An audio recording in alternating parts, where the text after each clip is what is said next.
it's almost impossible to keep track of the shifting narratives when it comes to video game journalism, especially when you don't necessarily play the games yourself, right?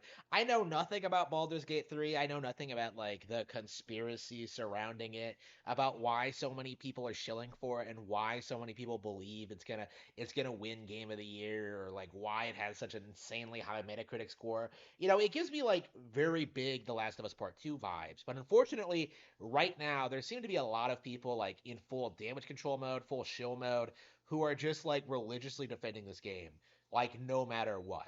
Right? It is the big thing to defend this year. And obviously a lot of that has already like a lot of that goodwill has burned away. It's not really all that talked about uh right now. It feels like it's the game's only going moving along on fumes, right?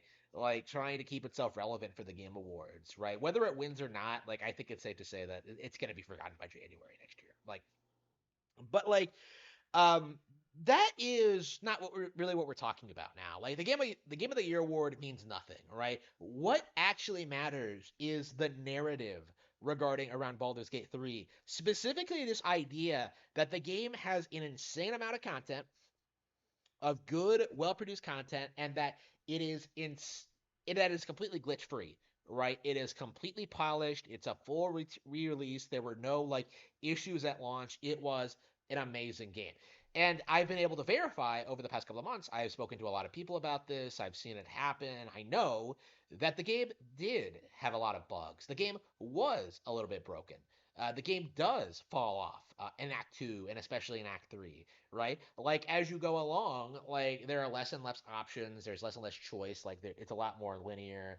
It's it becomes like apparent that the game isn't nearly as deep as the developers want you to think it is, right? They essentially front loaded the game in order to trick people into putting like 30 hours into it, like thinking it was the greatest game ever, only for it to like fall off not long after that, right? It's incredible, especially when you compare it to like Tears of the Kingdom, which truly is bug free, which truly does have like an organic, like amazing gameplay loop, which legitimately is hundreds of hours long, right? Like Baldur's Gate 3 really was not able to compete, really. And it's so strange to me how there were so many people like insisting that it could. That not only that it could, but that it was better than Zelda, that it was going to outsell it, that it was going to be like a much bigger, more beloved game. But that's clearly not the case. Even now, it's a narrative that just won't live up to reality, right? Like I'm very much reminded of like that 2007 period where people were declaring BioShock, Mass Effect, Portal as like some of the greatest like genre-defining games ever. Meanwhile, Mario Galaxy comes out, stomps over all of that stuff. And not only is like Mario Galaxy better than all that stuff, Nintendo followed up on it, right? They put out Mario Galaxy 2. They put out New Super Mario Bros. Wii. They put out like the Mario Kart game, Mario Kart Wii, the following year. They put out like 3D Land, 3D World, Odyssey, and now Super Mario Bros. Wonder. The greatest 2D Mario game ever made. And what have the Bioshock devs done since then? Bioshock 2, nobody liked that game. Bioshock Infinite, that game was a joke. Like I would argue it was like Bioshock Infinite is interesting because it was a game that came out but was like immediately forgotten by the time The Last of Us came out, right? Not because The Last of Us was better, but because The Last of Us was shilled more, right? And I can't help but think this is a similar situation. Is that it's not a matter of Baldur's Gate 3 being a great game, something that is better than the competition. It's just a matter of being something that the industry wants to shill, right? Because we know that Metal Gear Solid 4 had like the review boot camps. Like Kojima did not allow reviewers to play the game unsupervised because he was trying to guarantee perfect scores, right? We know that developers that journalists are encouraged to give big developers big scores, right?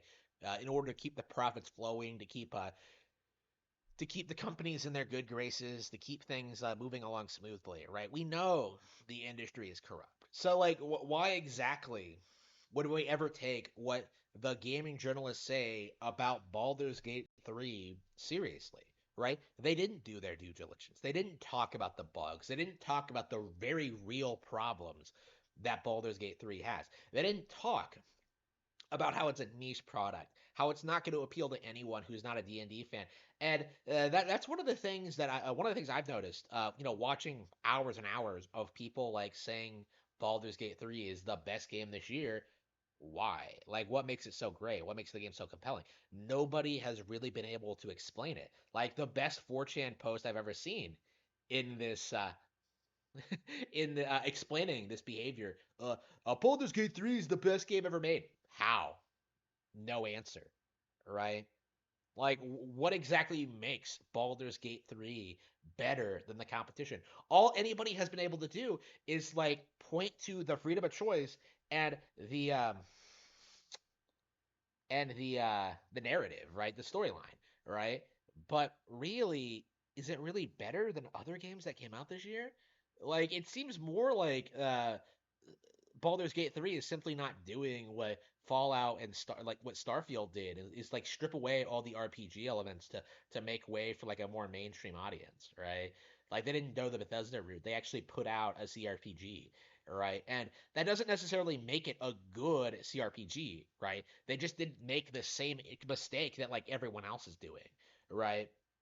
Kind of like how like Bravely Default isn't great, but like it's certainly one of the better Final Fantasies like things to come out in recent years because they actually managed to produce a turn-based RPG, which is all anybody really wanted from Square, right? Nobody wants these action-based like combat systems, right? Like people want turn-based RPGs from Square, but they simply refuse to deliver it because they want that mainstream money, right? And I think Baldur's Gate 3 kind of is in the same boat where it's not a particularly well-made game. It's not interesting. It doesn't have all that much it doesn't have that much content. It's not on relevant platforms, right? PC and PlayStation, like are you joking?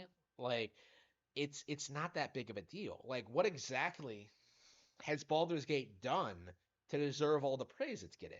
And the answer is simply nothing, right? This is another Elden Ring situation. This is another Ghost of Tsushima situation. This is another Sekiro situation in which a game that has no business being nominated as like a game of the year contender, right? A game that has no business being talked about as much as it is being pushed to the forefront in order to continue the illusion that non-Nintendo gaming is relevant in any way, shape, or form.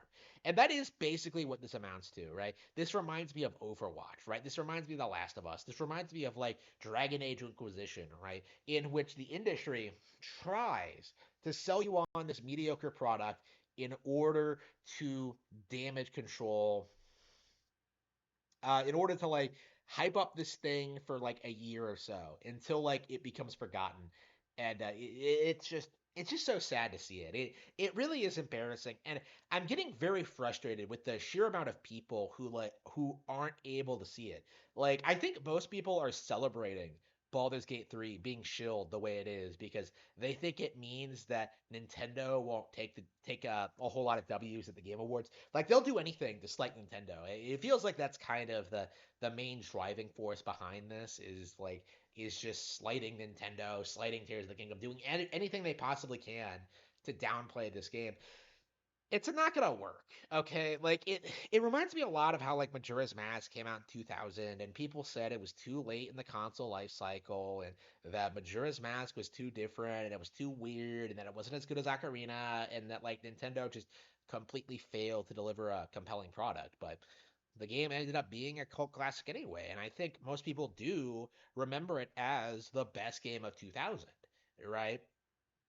And I think we're in a similar situation here, where like I feel as if the vast majority of the audience have not played all of the best games in 2023, and as a result, aren't aware that Zelda is better, that Mario is better, that Metroid Prime Remastered is better, that Fire Emblem Engage is better, that Splatoon 3 is better, that Cereza and the Lost Demon is better, that Pikmin 1 is better, that Pokemon is better, right? Like we are in this weird situation where game journalists are simply refusing to state the obvious, right? They're refusing to acknowledge the overwhelming popularity of success of Nintendo and its franchises.